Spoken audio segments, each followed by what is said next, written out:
आजकल पूरे उत्तर प्रदेश में SIR का बहुत चर्चा है। ये SIR क्या है और ये SIR से हमारा क्या ताल्लुक है और हमें उसे किस अंदाज से देखना है, इसके लिए कुछ मैं अर्ज मारूफ करना चाहता हूँ। आप हज़रात जानते हैं कि हर साल वोटर लिस्ट बनती है, लेकिन इस साल की जो वोटर लिस्ट इलेक्शन कमीशन की जानिब से बनाई जा रही है वो माजी में बनने वाली वोटर लिस्ट से बिल्कुल अलग थलग है।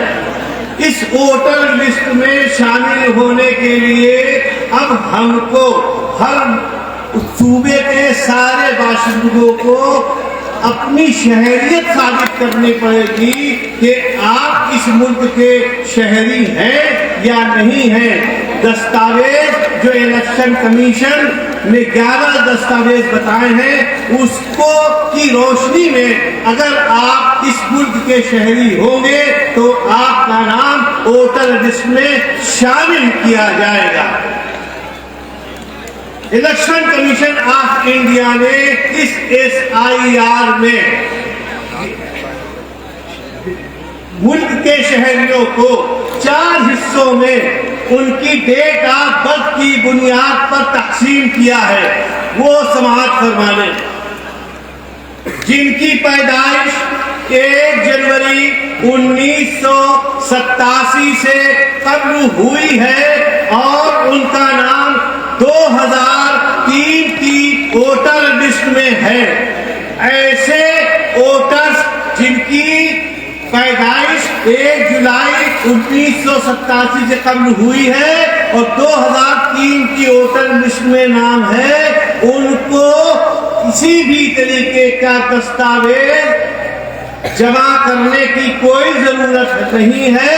उसको सिर्फ गणना पत्र भरना है और गणना पत्र के भरते ही जब ड्राफ्ट वोटिंग लिस्ट आएगी तो उसमें आपका नाम आ जाएगा। 1 जुलाई 1987 से कब्ल पैदा होने वाले वोटर्स और जिनका नाम 2003 की वोटर लिस्ट में नहीं है, उनको क्या करना है? उनको ये करना है कि उनको गणना पत्र के साथ अपनी तारीख पैदाइश के लिए उन 11 दस्तावेज में एक दस्तावेज गणना पत्र में उसको शामिल करना पड़ेगा। और मैं वो गुफ्तगू के आखिर में मैं आपको बताऊंगा कि वो 11 दस्तावेज कौन से हैं।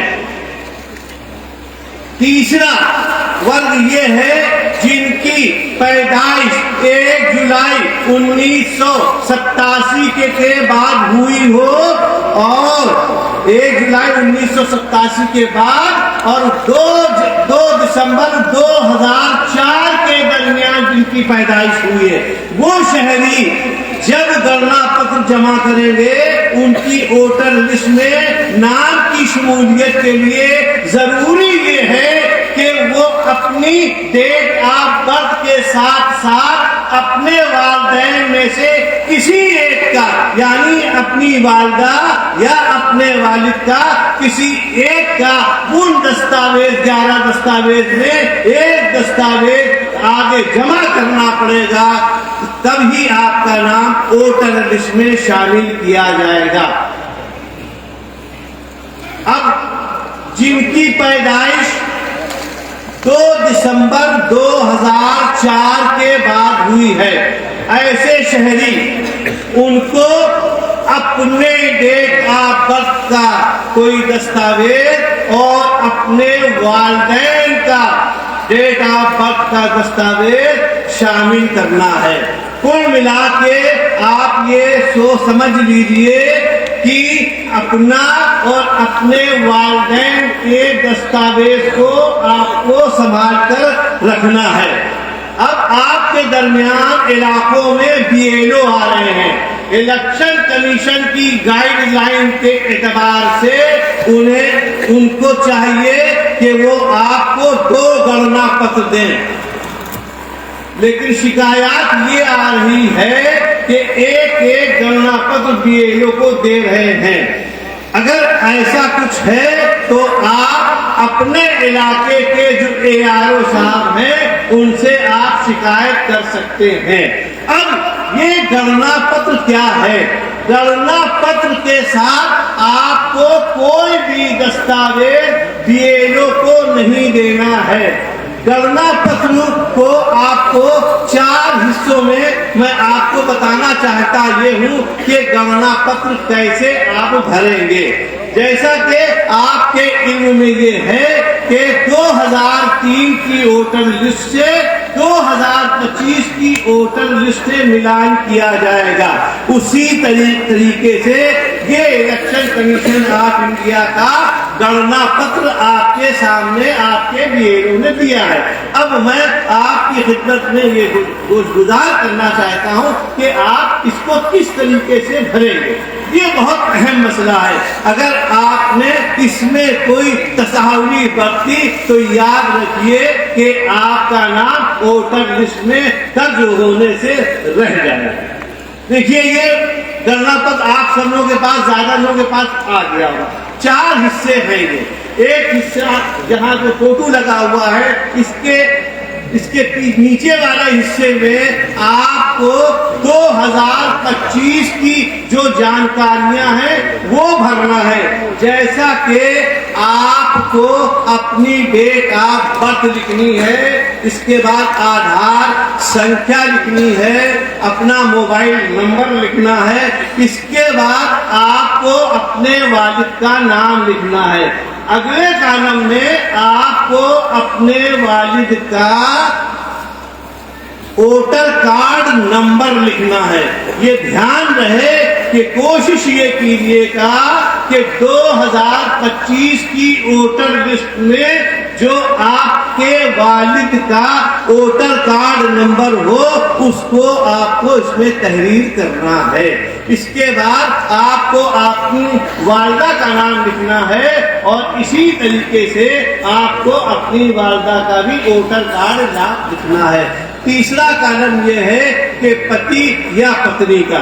जाहिर है कि अगर ये गणना पत्र किसी पति का है तो उसको अपनी पत्नी की डिटेल उसी तरीके से भरनी है जैसे कि मैंने पहले बताया। अब इसके बाद गणना पत्र के 2 हिस्से हैं, इसको बहुत अहम तरीके से आपको भरना है। ये जो दायां हिस्सा है उन लोगों को भरना है जिनका नाम 2003 की वोटर लिस्ट में दर्ज है। ध्यान आ गया? किसको भरना है? जिनका नाम 2003 की वोटर लिस्ट में है। उनको क्या करना है? अपना नाम, निर्वाचक का नाम, यानी 2003 की वोटर लिस्ट में जो नाम है वही नाम लिखना है।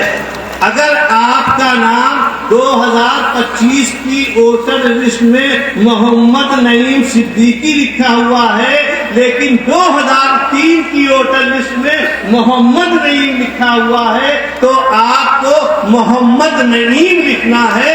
2025 की वोटर लिस्ट के एतबार से मोहम्मद नईम सिद्दीकी नहीं लिखना है। इसका मतलब ये है कि 2003 की वोटर लिस्ट में जिस तरीके से आपका नाम है उसी तरीके से आपको इसमें लिखना है।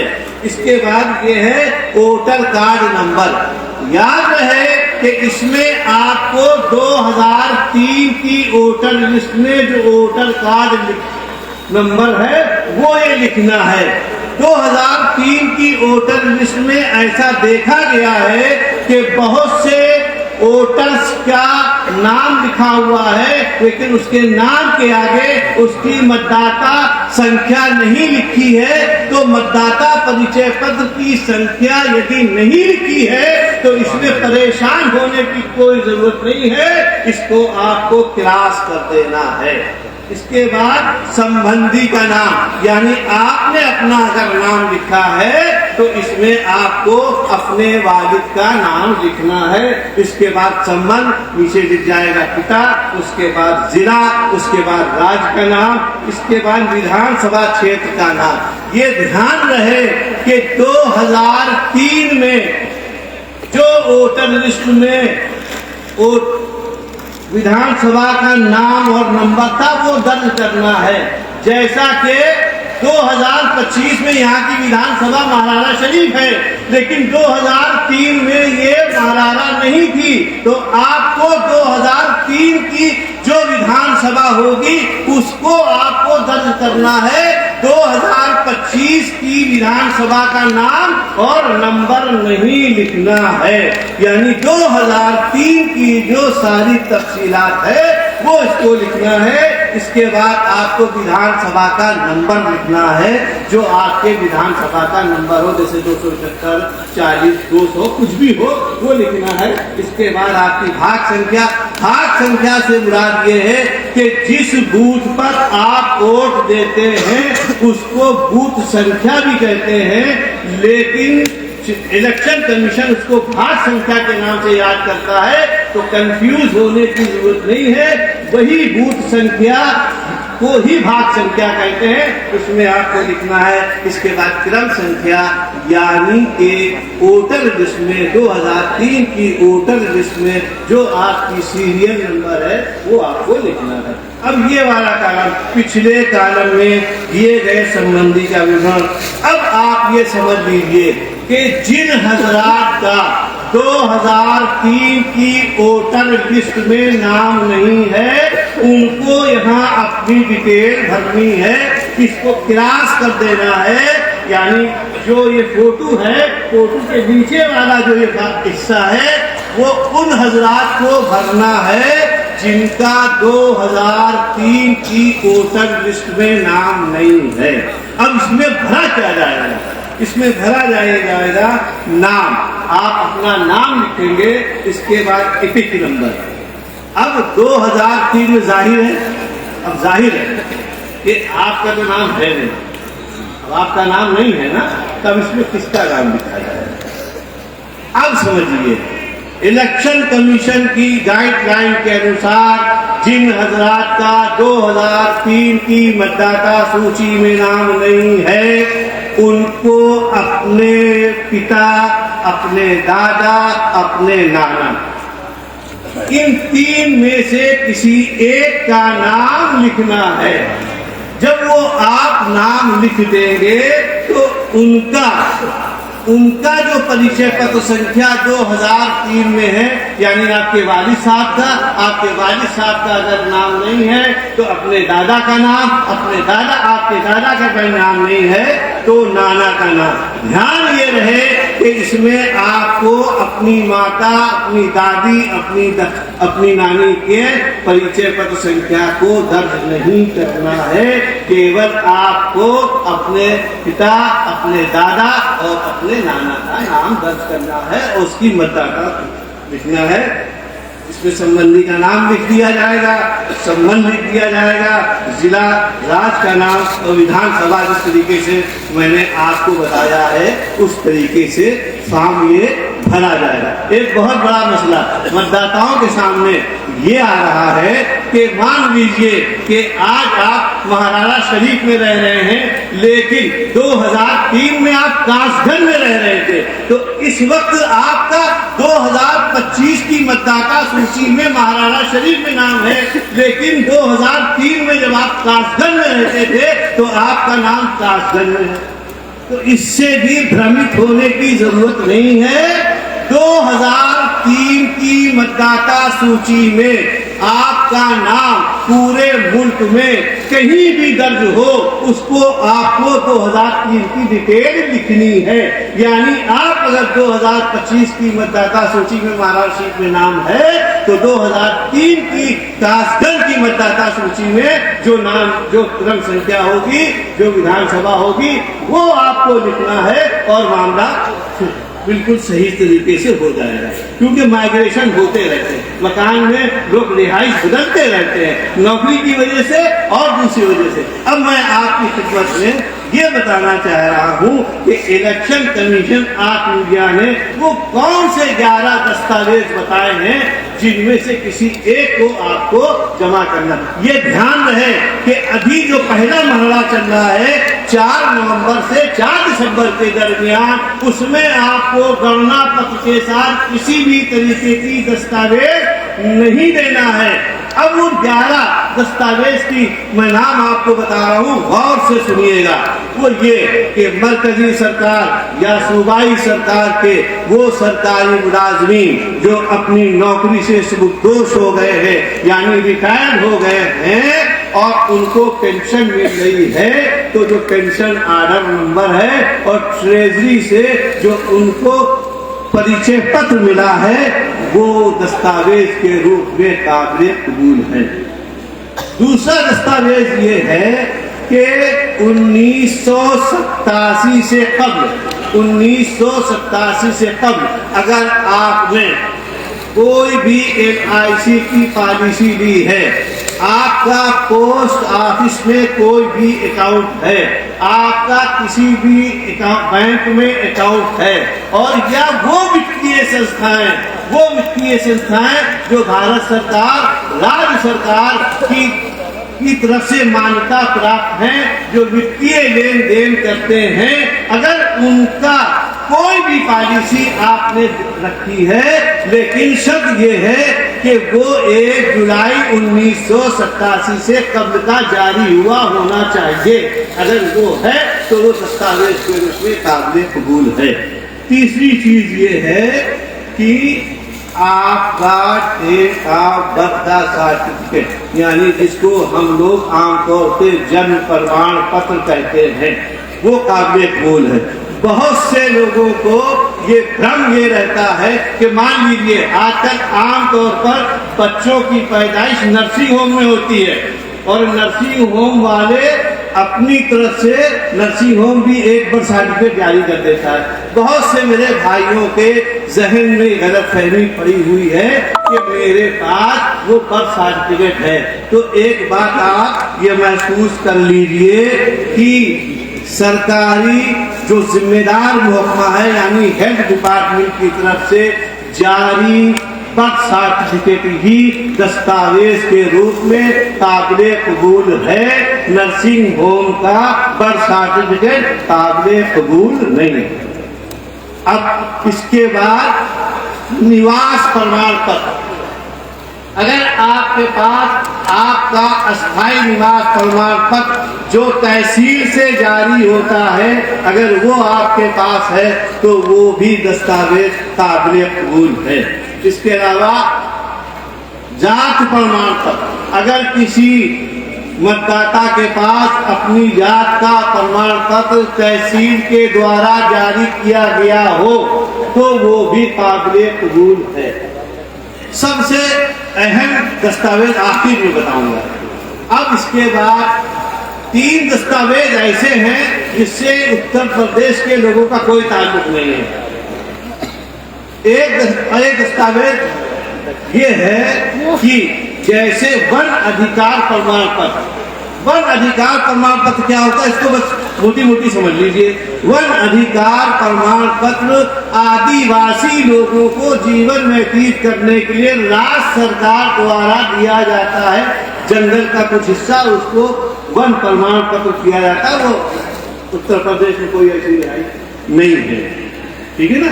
और NRC का रजिस्टर जो पूरे हिंदुस्तान में सिर्फ असम के अलावा कहीं जारी नहीं हुआ है। और एक प्रमाण पत्र और है, 2 प्रमाण पत्र जो गांव से ताल्लुक रखता है, वो ये है कि परिवार रजिस्टर तहसील ग्राम प्रधान स्तर पे सचिव होते हैं, वो परिवार रजिस्टर बनाते हैं। और परिवार रजिस्टर में अगर आपका नाम दर्ज है तो उसकी प्रमाणित फोटो कॉपी, सिर्फ फोटो कॉपी से काम नहीं चलेगा, आप उसकी प्रमाणित फोटो कॉपी आप तहसील से निकलवाएंगे, उसमें तहसीलदार की दस्तखत होगी, वो काबिल कबूल है। और एक चीज और, अगर आपको मरकजी सरकार यानी केंद्र सरकार या राज्य सरकार या स्थानीय सरकार द्वारा कोई भी रिहायशी कॉलोनी आपको दी गई है या कोई आपको रहने के लिए कोई जमीन सरकारी तौर पर फ्री ऑफ कास्ट दी गई है, जैसे कि दीनदयाल उपाध्याय आवास योजना, जैसे अटल आवास योजना, जो पहले इंदिरा आवास योजना हुआ करती थी, तो अगर ऐसा कोई भाई ऐसा है जिनको गवर्नमेंट के जरिए ये रिहायशी कॉलोनी आपको मिली हो, उसका जो कागज है वो भी काबिल कबूल है। अब सबसे अहम कागज जो मैं सबसे आखिर में बताना चाहता हूं, उसकी वजह ये है कि वो है पासपोर्ट। पासपोर्ट एक ऐसा मजबूत दस्तावेज है जो पूरी हिंदुस्तान की हुकूमत की पूरी दुनिया मानती है, इसलिए पासपोर्ट। अब एक और मसला सुन लीजिए, आप सब लोगों के पास आधार कार्ड है, हाथ उठाइए फिर बताएगा आप लोगों को। सबके पास आधार कार्ड है और सबके पास पैन कार्ड भी होगा, आमतौर पर सबके पास पैन कार्ड होगा, और ज्यादातर लोगों के पास सेविंग अकाउंट भी होगा, जो बिजनेस वाले उनके करेंट अकाउंट भी होंगे। अब आधार कार्ड को इलेक्शन कमीशन की शराइत की बुनियाद पर उस तरीके से काबिल कबूल आधार कार्ड को नहीं किया गया, यानी अगर आप आधार कार्ड को गणना पत्र के दस्तावेज के रूप में जमा करेंगे तो आज की गाइडलाइन, आज तक, कल क्या हो पता नहीं, आज की तक जो दस्तावेज है उसमें आधार कार्ड शामिल नहीं है। लेकिन अगर आपके पास पासपोर्ट नहीं है तो पासपोर्ट किस बुनियाद पर बनता है?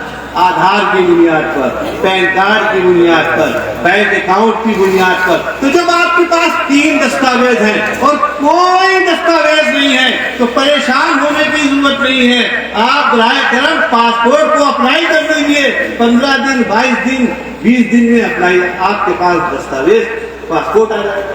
तो आपको परेशान होने की थोड़ी जरूरत है, परेशान होने की कोई जरूरत नहीं, बस उसका हल तलाशने की जरूरत है।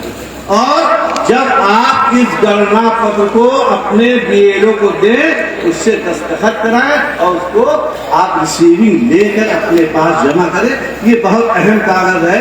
अब सुनिए, जिनका नाम 2003 की वोटर लिस्ट में नहीं है तो वो ये परेशान ना हो। मान लीजिए उनके वालिद का भी नाम नहीं है, उनके दादा का भी नाम नहीं है, उनके नाना का भी नाम नहीं है, तो नीचे के दोनों का नाम आप खाली छोड़ देंगे और आप ये सोचेंगे कि आपका मतदाता सूची में अब नाम नहीं है। ऐसा नहीं है, आपको गणना पत्र जरूर जमा करना है, चाहे आपके पास ये 11 दस्तावेज जिसकी फहरिस्त मैंने आपको बताई है आपके पास हो और चाहे ना हो। वो क्यों कह रहा हूं, जब आप गणना पत्र जमा कर देंगे तो जब ड्राफ्ट वोटर लिस्ट 4 दिसंबर के बाद जारी होगी तो उसमें आपका नाम आ जाएगा, लेकिन उसके बाद आपको एक नोटिस जारी हो जाएगी कि आप जो आपने दावा प्रस्तुत किया है कि आप इस मुल्क के शहरी हैं, अब आप अपना प्रमाण पत्र प्रस्तुत करें और इस दरमियान आप अपना पासपोर्ट बनवा लीजिए। उससे मजबूत कागज कोई नहीं।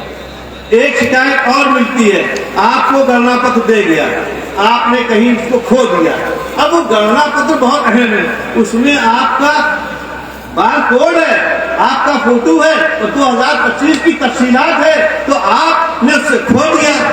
अब मिलेगा कैसे, इसके 2 तरीके बताए जा रहे हैं। बहुत से लोग खो सकते हैं, इसलिए सरकार बता रही है।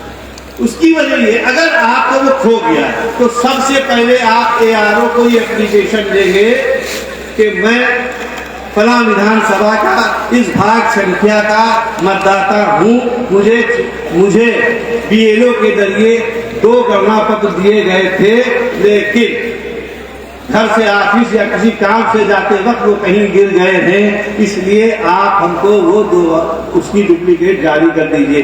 तब आपका ARO उसको जो आपका डीएम है उसको रेकमेंड करके भेजेगा और डीएम उसको खुद बोलेगा कि हाँ आप इनकी रिप्रेजेंट करवा दीजिए, तब एक तो तरीका ये। और दूसरा तरीका बहुत आसान है, वो ये है कि आपका खो गया, परेशान ना होइए, किसी से शिकायत करने की जरूरत नहीं है। तो फॉर्म कैसे भरा जाएगा जब शिकायत नहीं करना, तो आप ऑनलाइन भर दीजिए। इलेक्शन कमीशन की गाइडलाइन है ये, आप ऑनलाइन भर दीजिए और आपका जब वो ऑनलाइन भर जाए उसका प्रिंट आउट निकलवाइए और वो उस बीएलओ को उसकी कॉपी दीजिए, उससे रिसीविंग ले लीजिए, आपका फॉर्म भर जाएगा। इसलिए हैरान परेशान होने की कोई जरूरत नहीं है। आपको मेरा ख्याल है सारी जो आपके दिमाग में जो सवालात थे वो मैंने कोशिश की है मुख्तसर गुफ्तगू में कि आप आज़ाद की खिदमत अक़दस से पेश कर दिया जाए। अगर कोई बात हो तो हमसे बात मीटिंग के पूछ लीजिए। मेरा मोबाइल नंबर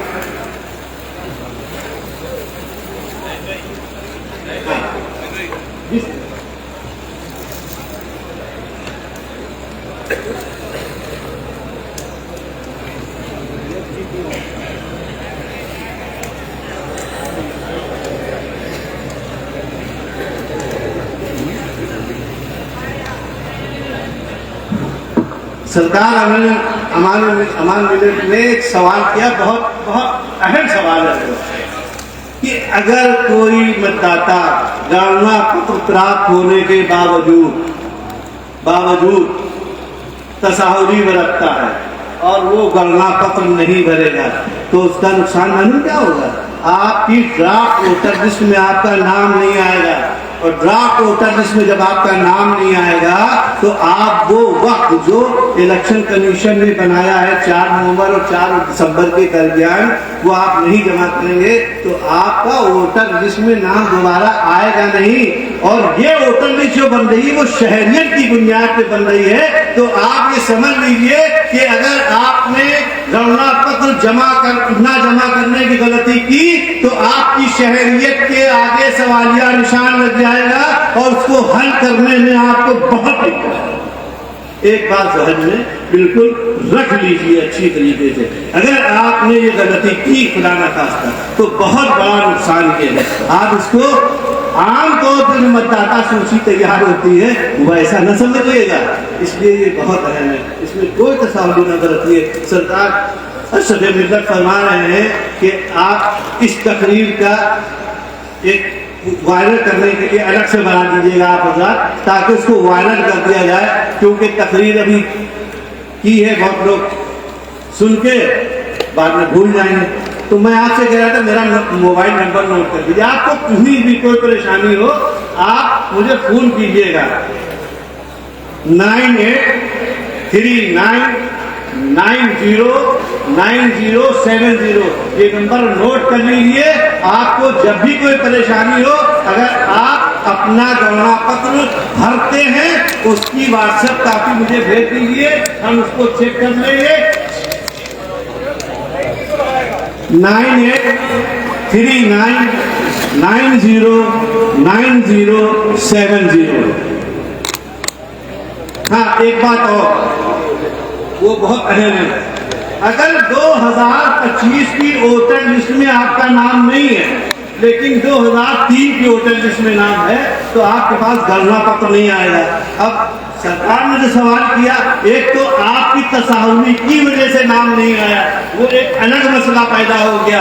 अब ये अलग मसला है कि आपकी तसाहुली से 2025 की वोटर लिस्ट में आपका नाम नहीं है, इसलिए आपको गणना पत्र जारी नहीं किया गया।